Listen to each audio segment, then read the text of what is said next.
What's good, YouTube? And welcome to a wild ride of a market watch. From the YCS slamming the market to head-scratching buyouts to future format buyouts and galactic brain-attempted buyouts that I don't necessarily respect but we'll talk about. We're going to look at Spright first because it's really the surprise of the weekend for some people, where I've been saying I wouldn't count them out yet. The Ishizu stuff isn't here, and text around Mannequin Cat. I remember this card. I used to use it with Ojama tokens to summon Christia. Well, it's doing kind of that. It's summoning Floodgate Yeps. I was pleasantly surprised when this card came out as common, so it itself hasn't skyrocketed too crazy or insane. You can still get it for $1-ish, 50 cents here and there, but what she's summoning is old cards with only one printing, like Tetsudo Arat Newman, the pink turtle that everybody loves, but it makes it to where neither player can summon monsters with 1800 or more attack. Board busting gets pretty difficult at that range, doesn't it?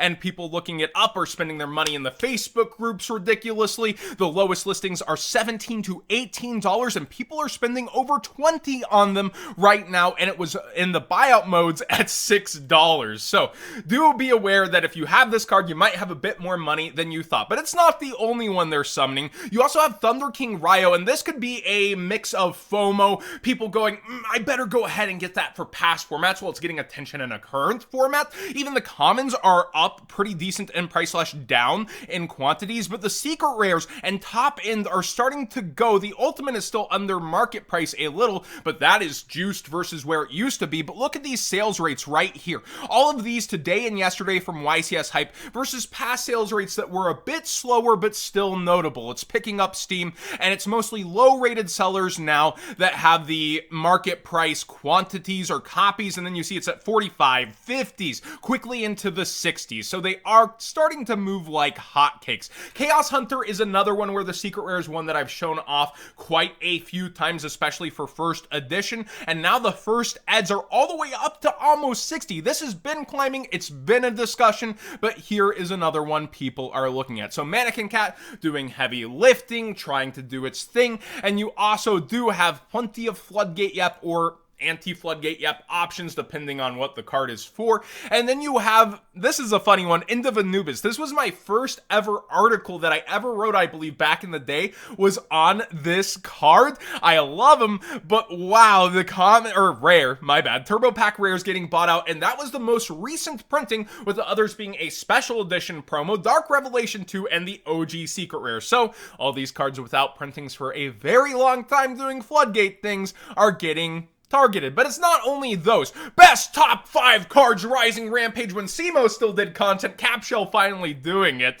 It is up here in price once again. Now this has been bought out before in anticipation of Spright hype, but here it sees itself going again. We have 100% feedback at $3 yet before it quickly is $7 to $8. I personally don't like this one as much. I think there's better targets, and this one has me mauling a bit to Wind Up Kitten. Now again, you're just normal summoning gear 2 and you want it to do something good. This targets a monster your opponent controls and returns it to the hand, so it could be seen as a pretty good one while, you know, you're trying to break a board rather than gain advantage going first, going second. This could be a decent summon, but I think it's way out of proportion and kind of crazy. I've seen it on other market watches, I've seen it around, and I've just tried to ignore it, but at this price, it's not ignorable anymore, okay? And the one that I respect the most, Hyperia, is up further in price, only one printing out of Battles of Legend Heroes Revenge, and it continues to get targeted and go up in price into full buyout mode. So again, people on Spright really leaning into it, but the Ishizu stuff is around the corner in Mavens that will be taking tier elements to the next level, and then you'll get some ban list fears around them too, probably. Cherubini's going up in price, not because Farfa played Burning Abyss. What are you on about? This card is going up due to the rank 7 deck coming out. You make Draco Sack, you're able to use both of its tokens to go straight up into Cherubini because all it needs are 2 level 3s. It doesn't care if they're tokens or same name. So again, this with Draco Sack is able to go straight into Cherubini and then start comboing on up from there. Be aware that's a thing. And even the ultra rare is getting targeted along with the secret. This is a card that should have been obvious just to have in your arsenal, but a lot of people cyclically quit the game, sell out, so you might not have access to this card right now, and it is going up up for future formats. This card didn't get a reprint in the Megatons, and nobody was really pointing that out. Shooting Majestic Star Dragon, you have upcoming future Synchro Yep support happening, and now people are starting to go for a copy just to have access for it, and it's $6 into quickly up towards almost $8 on the front page. Very interesting target, but the Starlight Rare is down versus most times of market price. The market price low 107, where there's multiple copies under 100. It'll be interesting to see if the Starlight does follow suit versus the lowest version, or if it just chills out and is considered a junk Starlight, being a cover Starlight. Also, Red Dragon Archfiend, sorry, the Texas accent was coming out there. Red Dragon Archfiend here. He is going up in price for TDGS Ultra Rare, specifically First Edition. Now, TDGS First Ed is no stranger to buyouts. It was only present at sneak peeks and certain promo tins, so the tins had the First Ed packs, but there wasn't a mass release box of it or anything. The First Edition has had attempted buyouts for a while, but this isn't one of those half-assed buyouts we talk about. They also did go for the Ultimate Rare, and it seems to be off the market. May I point you to the Ghost Rare? While I know quality control is queasy when it comes to Ghosts from the past two, the sellers here do have it listed at near mint at $37, and it's a nice version to maybe have instead of, you know, the ultra rare OG first. I get there's the history of the game, but going for a, you know, that rarity over just get the Ghost Rare, I feel like you should probably go for the Ghost from a TCG seller. Red Resonator also, you know, with the Red Dragon Archfiend stuff, every single copy of this has been up there around the $1.50 plus for a while, and it seems like it's going further down in quantities. So be aware this is a $2 common you might not have known you had. Don't let it get taken out in the bulk.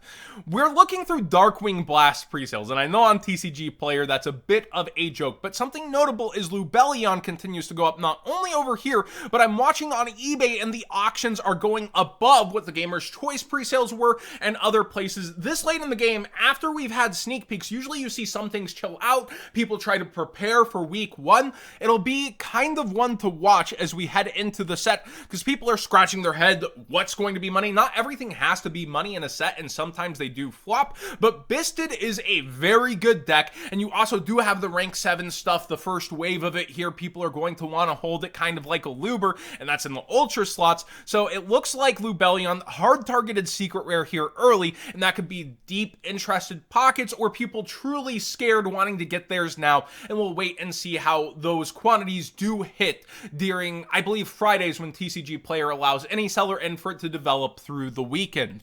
We have Penalty Game. Now this is a Galactic Brain one that I haven't read in a while. When your opponent has 4 or more cards in their hand, so you set this when you go first, select and activate one of these effects. Your opponent cannot draw during the next draw phase. Well, that would be a bit slow for modern Yu-Gi-Oh! Your opponent cannot activate any spell or trap cards this turn, though. Shutting off all spells for an entire turn is quite an interesting concept, and almost every version of this is either baby bumping or skyrocketing in price, as the ultimate rare, the old school one from Flaming Eternity, has been targeted for a buyout. You can see the first 2 pages, that there's where the unlimbs appear at $15 before the first editions are completely bought out and actually do have, you know, a recent sale or people pulling their sales. So kind of just a funny one to go over and look at. It's one of those ones on paper that's like, wow, Yu-Gi-Oh cards exist like this, and then you try it out and you better draw it turn 1. But people say that about the shifter too, don't they?